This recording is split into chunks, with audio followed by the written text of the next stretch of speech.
வணக்கம். என்ன செய்தி? காலை வாரும் கூட்டணி கட்சிகள், கவிழும் தமிழக வெற்றி கழகத்தின் ஆட்சி. நான்லாம் சொல்லல, எடப்பாடி பழனிசாமி தான் இந்த தகவலை வெளியிட்டிருக்கின்றார். அதுக்கு ஆதாரமாக சில விஷயங்களை வெளியிட்டிருக்கின்றார். அது மட்டுமில்ல, சேலத்தில் இன்னைக்கு எடப்பாடி பழனிசாமி உரையாற்றினார். அந்த உரையை கேட்கின்ற பொழுது சிங்கப்பாதையை தேர்ந்தெடுத்து விட்டாரோ அப்படின்ற ஒரு எண்ணம் இருக்கிறது. அதையெல்லாம் தாண்டி எல்லா கட்சிகளும் அசந்து போற மாதிரி ஒரு அற்புதமான அறிவிப்பு வெளியிட்டிருக்கின்றார். அந்த அறிவிப்பு என்ன என்பதை பற்றி விரிவாக இந்த வீடியோவில் பார்க்கலாம். தமிழகத்தில் பிரதான எதிர்கட்சி திமுக தான்.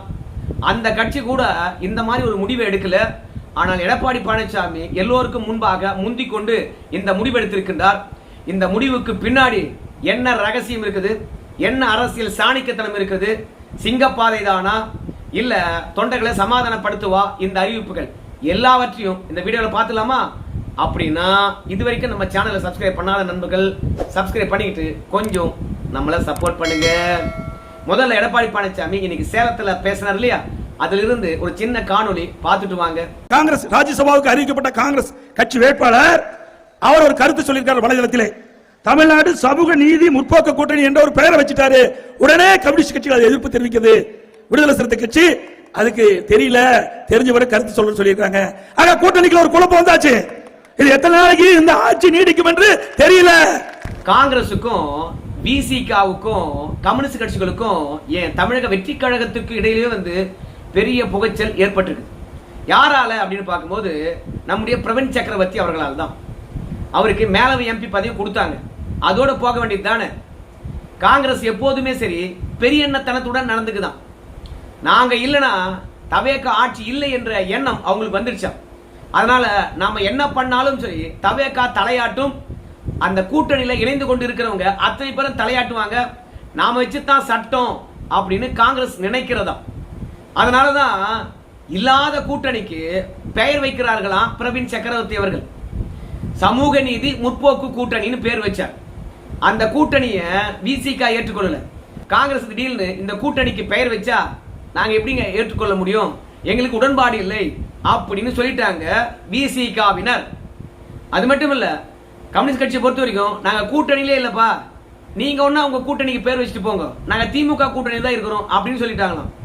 கூட்டணிக்கு பெயர் வைத்ததிலே தவேகா கூட்டணி இருக்கக்கூடிய கட்சிகள் இடையில பெரிய முரண்பாடு ஏற்பட்டிருக்குதான். ரெண்டாவது, இந்த கூட்டணி கட்சிகள் மீது தவேகா முழுமையான நம்பிக்கை வைக்கவே இல்லையா. எப்போதும் கூட்டணி கட்சிகளை நம்ம விஜய் அவர்கள் சந்தேக கண்ணோடு தான் பாக்குறாங்களாம். ஏன் தெரியுமா? கூட்டணி கட்சிகளை பொறுத்த வரைக்கும் எல்லோரும் அமைச்சரவையில் இடம் பெற்றிருக்கின்றார்கள். ஆனால் திமுகவை விமர்சனம் பண்ண தயங்குகின்றார்கள். திமுக விமர்சனம் பண்ணாம அடுத்தடுத்து வருகின்ற தேர்தலில் எப்படி போட்டியிட முடியும்? எப்படி திமுக ஆட்சியை குறை சொல்லாம தவேகாவுக்கு வெற்றியை தேடித்தர முடியும்? அதனால திமுக பாசம் என்பது விஜய் அவர்களை சந்தேகப்பட வைக்கிறது. அதுல ஒரு படி இன்னைக்கு காங்கிரஸ் கட்சியினுடைய மூத்த தலைவர் இருக்கிறார் தெரியுமா, ப. சிதம்பரம். அவர் புதிய தலைமுறைக்கு பேட்டியளித்திருப்பது கூட்டணிக்குள்ள கும்மாங்குத்து நடந்துகிட்டு இருக்குது அப்படின்றது மட்டும் நல்லா தெரியும். காங்கிரஸ் என்னைக்குமே நம்பிக்கைக்குரிய கட்சியாக இல்லவே இல்லை. 21 ஆண்டு காலம் நல்லது கெட்டது எல்லா தருணத்திலும் திமுக காங்கிரஸை தூக்கி சுமந்தது. ஆனா சொல்லாம கொள்ளாம அப்படியே ஓடி போய் தவேகாவுடன் கூட்டணி வச்சுக்கிட்டாங்க. இது திமுகவுக்கு உறுத்தல் தான்.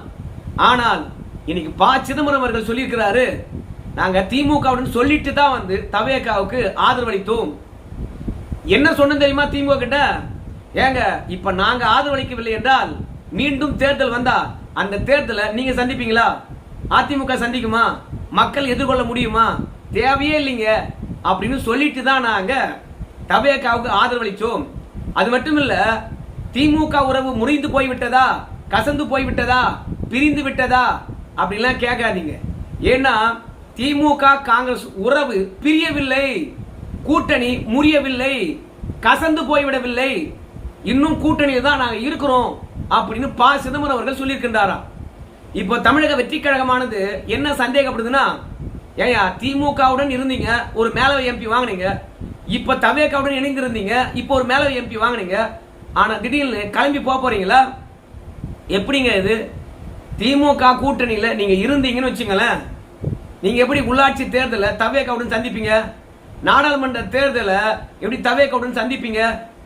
ஏற்கனவே வந்து உள்ளாட்சி தேர்தல், நாடாளுமன்ற தேர்தல், இந்த 2 தேர்தலையும் நாங்க தவேகவுடன் தான் இருக்க போறோம் அப்படின்னு உறுதிமொழி அளிச்சீங்களா இல்லையா? அப்புறம் இன்னைக்கு திமுக கூட்டணி முறியவும் இல்ல, கசக்கவும் இல்ல, தொடரவும் இல்ல அப்படின்னு சொல்லாதீங்க. முறிவே இல்லைங்க கூட்டணி அப்படின்னு சொன்னா என்ன அர்த்தம்? மொத்தத்துல காங்கிரஸ் என்ன நிலைப்பாடுல இருக்குது? இது புரியாத புதிராக தவேகாவுக்கு இன்னைக்கிலிருந்து குழப்பத்தை விளைவிச்சிருக்கிறதா. அதனால கூட்டணி கட்சிகளை எப்போதும் சந்தேக கண்ணுடன் பார்க்கிற தவேகா என்னைக்காவது ஒரு நாளைக்கு இந்த கூட்டணி கட்சிகள் தவேகாவுக்கு ஆதரவளிப்பதை விலக்கிக் கொள்ளும். நிச்சயமாக ஆட்சி மாற்றம் வரப்போது, அடுத்த தேர்தல் நம்ம வெற்றி பெற போறோம் அப்படின்னு எடப்பாடி பழனிசாமி சொல்றார். இரண்டாவது, கம்யூனிஸ்ட் கட்சியை பொறுத்த வரைக்கும் சட்ட ஒழுங்கு பிரச்சனை, விஜய் அவர்கள் பொறுப்பேற்க வேண்டும் என்று அழுத்தம் கொடுக்கின்றார்களாம். கொடுத்த வாக்குறுதியை நீ எப்பனா நிறைவேற்று, நீ நிறைவேற்றினா உனக்கு ஓட்டு போட போறாங்க, நிறைவேற்றவில்லை என்றால் திமுகவுக்கு என்ன பாடத்தை மக்கள் கற்பித்தார்களோ அதே பாடத்தை தான் கற்பிக்க போறாங்க. ஆட்சிக்கு வந்து 1 மாத காலம் ஆச்சு, இதுக்குள்ளாக எங்களுக்கு நெருக்கடி தரீங்களே, 6 மாத காலம் அமைதியா தானே இருப்பேன்னு சொன்னீங்க. ஆனா அதையெல்லாம் விட்டுட்டு இன்னைக்கு என்ன சொல்றீங்க? சட்ட ஒழுங்குக்கு பொறுப்பேற்க வேண்டும் என்று சொல்றீங்களே, நியாயமா அப்படின்னு கேட்கறதுலாம் நியாயம் கிடையாது. சட்ட ஒழுங்கு கண்டிப்பா 6 மாத காலம் பொறுத்திருந்து நாங்க கேள்வி கேட்போம்னு நினைக்காதீங்க. ஏன்னா காவல்துறை இருக்கிறது, காவல்துறையை முடுக்கிவிட வேண்டியதுதான். பெண்களையும் குழந்தைகளையும் முதியோர்களையும் காப்பாற்ற வேண்டியது உங்களுடைய கடமை. சட்ட ஒழுங்கு கெட்டு போயிருக்குது, பொறுப்பேற்க வேண்டியது விஜய் அப்படின்னு சொல்லிட்டு நெருக்கடி கொடுக்குறாங்களா கம்யூனிஸ்ட் கட்சிகள். அதனால பதவி ஏற்று 1 மாத காலம் கூட முழுமையாகல.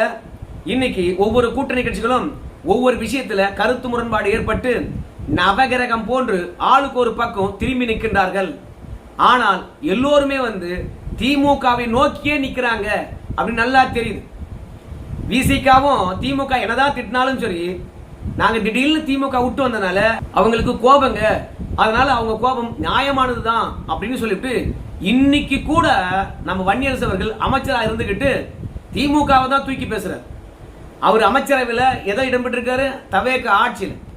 அதனால விசிகாவும் திமுகவை நோக்கி நிக்குது, கம்யூனிஸ்ட் கட்சிகளும் திமுகவை நோக்கி நிக்கிறாங்க.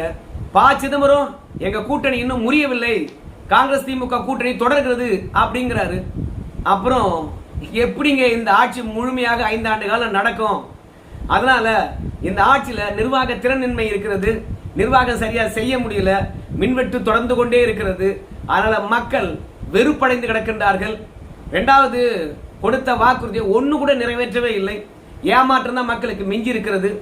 சோ தவேக ஆட்சி விரைவில் கூட்டணி கட்சிகள் மூலமாகவே காலவாரி விடப்பட்டு கவிழப்போது, ஜாக்கிரதையா இருங்க அப்படின்னு சொல்ற எடப்பாடி பழனிசாமி அடுத்தது ஒரு அறிவிப்பு வெளியிட்டிருக்காரு. அந்த அறிவிப்பு என்னன்னு பாருங்களேன். இன்றைக்கு 4 பேர் ராஜினாமா செய்தாலும் அதற்கு இடைத்தேர்தல் வரும். அந்த இடைத்தேர்தலிலே அனைத்து இந்திய அண்ணா திராவிட முன்னேற்ற கழகம் மற்றும் நம்முடைய கூட்டணியோடு போட்டியிட்டு 4 தொகுதியிலும் மக்களுடைய பேராதரவோடு வெற்றி பெறுவோம். எடப்பாடி பழனிசாமி சொல்லிட்டார், இடைத்தேர்தலோ மீண்டும் ஒரு பொது தேர்தலோ நம்ம போட்டிடுவோம், வெற்றி பெறுவோம் அப்படின்னு சொல்லிட்டார். 4 பேர் நம்ம ஆளுங்க தானே ராஜினாமா பண்ணாங்க, நம்ம போட்டிடுறோம், வெற்றி பெறும். இதன் மூலமாக என்ன சொல்ல வரான்னு கேட்டீங்கன்னா, களத்திலேயே அதிமுக இல்லைன்னு தானே சொல்ற, 90% நிர்வாகிகள் உங்க கட்சிக்கு வந்துருவாங்க தானே சொல்ற. பாக்குறியா, இருக்கிற தொண்டனை வச்சு உன்னை வீழ்த்தி காட்டுறேன். என்னுடைய பலம் என்கின்ற போது நான் உனக்கு ஊரெல்லாம் கூட்டம் போட்டு என்னுடைய பலத்தை நிரூபிக்க வேண்டிய அவசியம் கிடையாது. ஆனால் தேர்தலில் தான் என்னுடைய பலம் என்னன்னு தெரியும். வா, தேர்தல் 2 பேரும் மோதுவோம். மற்றும் பலன் தானே, மற்றும் பலராக இருந்தா மோதிப்பாரு. திமுக பொறுத்த வரைக்கும் இந்த இடைத்தேர்தலில் நிக்குமா நிக்காதான்னு தெரியாது. ஆனா நாங்க நிக்கிறோம், நாங்க வெற்றி பெறோம். நீங்க பொது தேர்தலில் வெற்றி பெற்றுட்டீங்க, ஆளுங்கட்சி தான் இடைத்தேர்தலில் வெற்றி பெறும் என்ற ஒரு எண்ணம் இருக்குது. ஆனா அப்படி இருந்தாலும் சரி, நீங்க வெற்றி பெறுங்க, வாங்க பார்க்கலாம் அப்படின்னு சொல்லிட்டு தவேகாவை இடைத்தேர்தலுக்கு அழைக்கின்றார். எல்லோருக்கும் முன்பாக இடைத்தேர்தலில் போட்டிடுவோம் அப்படின்னு சொல்லிட்டார். அதனால இப்போதிலிருந்தே வந்து இடைத்தேர்தலுக்கு களத்தை ரெடி பண்ண போது அதிமுக அப்படின்னு நல்லா தெரியுது. எங்கெல்லாம் இடைத்தேர்தல் வருதோ அங்கெல்லாம் எடப்பாடி பழனிசாமி போக போறாரு. களத்துல நேரடியாக குச்சிட்டாரு. இது சிங்கப்பாதை என்று தான் சொல்லணும். இடைத்தேர்தலில் பிரதான எதிர்கட்சியான திமுக களத்துல இறங்குமா என்பதே சந்தேகமா இருக்குது. ஆனா எல்லாருக்கும் முன்பாக தவேகாலாம் ஒரு கட்சியே கிடையாது, அதை வீழ்த்தி காட்ட முடியும். என்னால இடைத்தேர்தலே வீழ்த்தி காட்ட முடியும். என்னுடைய உழைப்பும் பார், என்னுடைய ஆளுமையும் பார், என் கட்சியுடைய பலத்தையும் பார், இடைத்தேர்தலில் மோதிக்கலாம் வா அப்படின்னு சொல்லிட்டு சோர்ந்து போயிடாதீங்க. இந்த 4 பேர் ராஜினாமா பண்ணது நம்முடைய பலத்தை நிரூபிப்பதற்காக தான். நம்ம தவேக்காவை 2-1 பண்ணிடலாம் அப்படின்னு அதிரடியாக இடைத்தேர்தல் சந்திப்பதை பற்றி இப்போதே அறிவித்து விட்டார். சோ எல்லோருக்கும் முன்பாக முந்திக் கொண்டிருப்பதனால களம் வேகமாக தயாராகும். இப்ப அதிமுக தவேகா என்று களம் மாற போதா, இல்ல தவேகாவுடன் திமுக இணைந்து போட்டியிட போதா? ஏன்னா தவேகா திமுக இந்த 2 கிடையாது தான் போட்டி. மற்றவங்களாம் குறுக்கே வரக்கூடாது. குறுக்கே வந்தாங்கன்னா என்ன டேமேஜ் ஆகி போச்சுன்னா கம்பெனி பொறுப்பு இல்லை அப்படின்னு சொல்லிட்டு கேவலமா பேசுவாரு.